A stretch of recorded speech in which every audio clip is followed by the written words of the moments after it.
Mojo Man are heading out today. We're gonna go meet up with Mike Sr. We're gonna head over to our buddy Dan's shop. We're gonna watch him build the custom exhaust for our racing lawnmower today. Pretty exciting moment because this is gonna be one of the last fabrication steps we gotta do on it before we can break it down for paint and powder coat and get it ready for final assembly.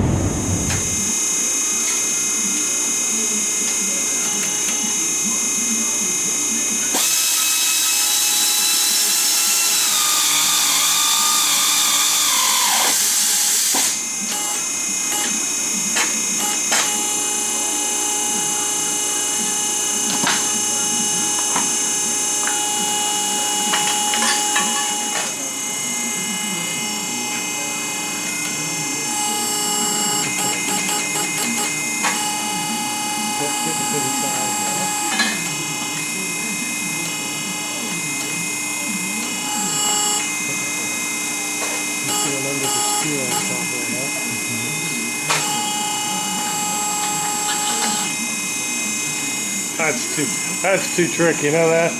For us grass cutters.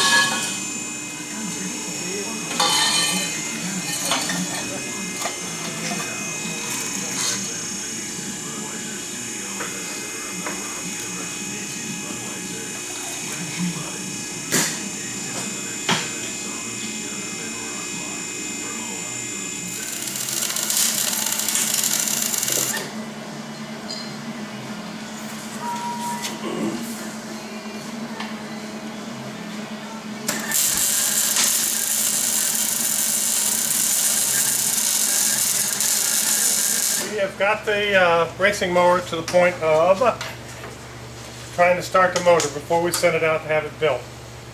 We've got the whole undercarriage done. We've got a rolling chassis with steering. We changed the steering wheel to handlebars. We want to test it, see if we got the electrical all right. And once we get it running, we got the exhaust system on it. Finish that Saturday. We're going to try and start it here and see how quiet it is. And then we will be ready to take it back apart completely, send the motor to the rebuilder, and do some reinforcing on the frame and send it to paint. When it's all done in the paint shop, we will mock it up and we'll be ready to go. Hopefully. That's the plan. I'll try not to run around the building like a madman. Well, you got a lot of faith in me there. Yeah. You probably ain't gonna do nothing. Well, when we started the chopper for the first time, I ran like a madman through here, so I'll try not to get so wound up during this one. It's moving up there, right, Ronald? Yep. I got it on idle. You got your choke. Yeah, staying clear. Alright.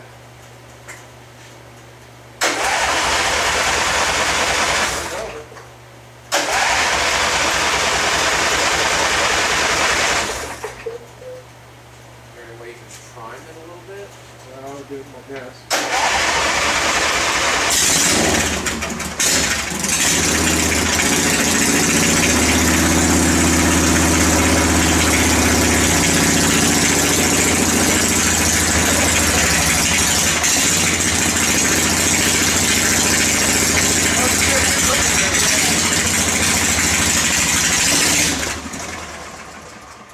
Any more of a Wow. Is that what you're thinking? A nice little throttle. Wait till you hear a cam. Oh, yeah. Yeah. That's what you want. The cam will make it, buddy. But that'll give you a real good idea there. What'd you think? That's right up the alley there, I think. That's just a stock engine, like you said. There's no cam or anything in there. Next time you take a big old muffler off there, that thing. Let it breathe. Oh, yeah. Alright. That'll Let's try it. Try it again. You need more fuel in there, you think? No, we got plenty of that fuel. Well,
You ask, we answer. It's time for some viewer mail. Before I get started, I'd like to welcome everybody back to Season 5, to the season premiere of Mowing Pains. We appreciate all our loyal fans that are continuing to stick with us as we produce show after show. Hopefully you guys keep coming back every month for brand new episodes. We'll keep pumping them out to you and giving you as much good content and as much good stuff as we can from here at our shop. Well, we got a question from one of our lawn dogs the other day over on our Instagram account. It's from Trent at TLC Landscaping. And he writes, do you guys bid lawns on square feet or how you eye it with experience? I have 2 apartments that want me to do bids. I was just seeing what you think. Thanks.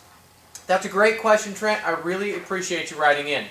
You know, in regards to how we bid and how we estimate a potential client when it comes to their lawn service, square footage does play a key role in it, especially if you're talking about lawn treatments. But if you're just strictly talking about the mowing of the grass, square footage does come into play because you do want to know how much grass, how much acreage am I mowing, how much am I responsible for maintaining, because that's going to play a key role in your bidding process because you need to know how much grass you're mowing, how long are you going to be there, how many guys are you taking to this property, how much fuel, how much overhead. You got to factor all of that in, and square footage does play a big role in that because you can figure out, well, if I'm mowing 1 acre, I take 2 guys, it takes me X amount of time to do that. Then you can kind of figure out from there what your overhead is going to be and what you should potentially charge that customer per time. But in our world, in our line of work here, what we do, square footage does play a key role, but more often than not, we have found that based on experience, you know, we've been doing this since 1978. Mike Sr. has been around the block a time or two.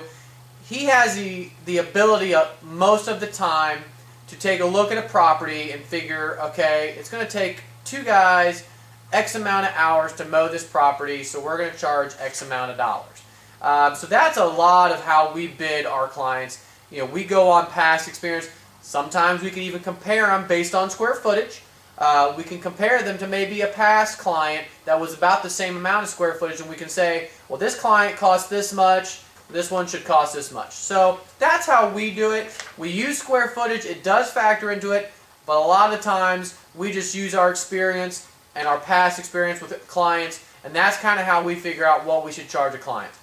But that was a great question, Trent. I appreciate you writing in. Hopefully that answered your question. Hopefully this will help you bid out these 2 apartment complexes, and maybe you'll be able to land these 2 contracts for the upcoming season. If there's any other lawn dogs out there, if you guys have any other questions, please feel free to write us at stewcare@gmail.com. We'll take the time to read your question, answer your question, and maybe your question, like Trent's, will be featured on the next segment of Viewer Mail. Keep putting those blades to grasses.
Alright, here we are. We're working on the racing mower. We're getting really close to where we're going to be sending it out to have it painted.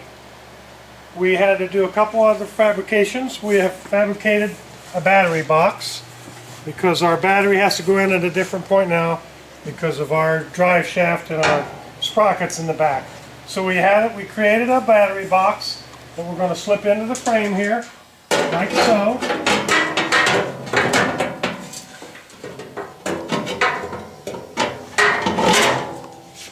And it bolts and nuts on the back with a locking nut.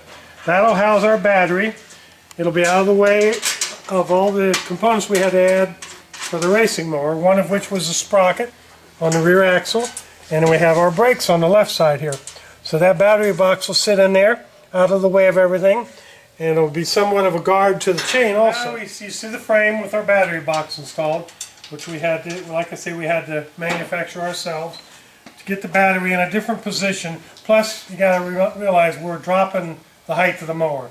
So we lost a lot of space in here from the height of just a lawnmower to get it to a racing mower. We're sitting down lower. But we're trying to get it as streamlined as we can so that when we have to do any maintenance to it. But here we have what we consider the body of the tractor or the racer. And it just sits right on top of the frame then. There's various and sundry bolts. You'll see this gaping hole that we had to cut in. Remember, any of you that's been following us for a while, this is an old Husky lawnmower that we had to modify to become a racing mower.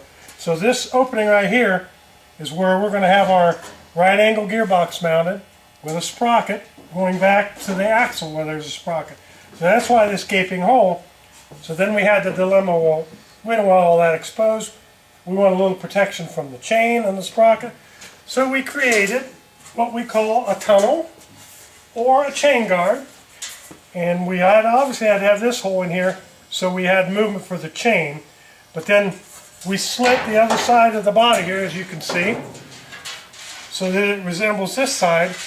We made ourselves a chain guard, and it slides right in like so. And that will bolt on, and it will hide the gearbox. The instrument panel comes right down here.